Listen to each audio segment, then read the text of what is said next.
the disturbing thing is that what the Trump administration is not telling people is that there's an emergency fund in at U.S. Department of Agriculture, which is the agency that oversees the SNAP.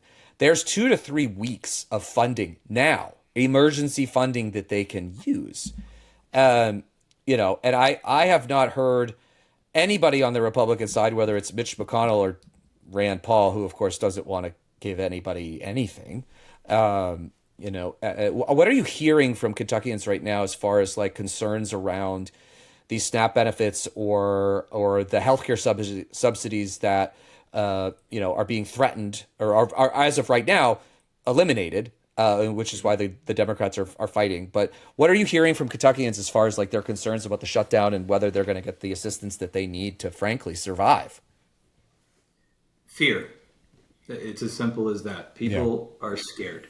They don't know what they are going to do because even with the SNAP benefits, I don't know if you've been to a grocery store lately. Prices are not coming down. They continue to increase. The benefits that they do have aren't going as far as they did, and now those benefits are going to be eliminated entirely.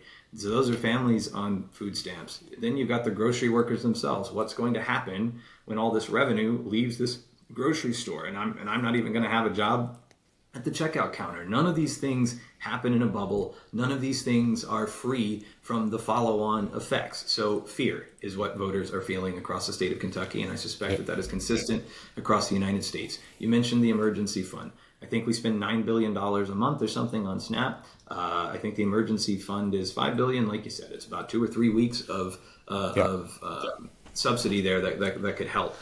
Republicans don't want to pass any sort of stopgap measure or allow USDA to use those funds because then they think that's going to prolong some of this other stuff, and I believe they think Democrats will cave on this issue and open the government because Democrats have a heart.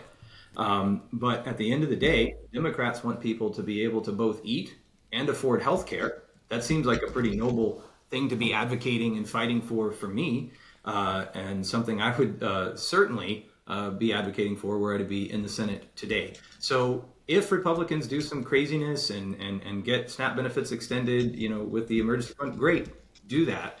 A simple up and down vote on extending, or appropriating the SNAP benefits seem to be something very possible that they won't do. I know Josh Hawley has come out in recent days because he's very concerned about his voters in Missouri and the impacts on them. But if Republicans end the filibuster to reopen the government, and they do it and they're going to try to frame it over, SNAP benefits, understand what that means. That will mean that they suspended the filibuster, reopened the government, and refused to negotiate with Democrats over extending the ACA subsidies and preserving healthcare access for 24 million Americans.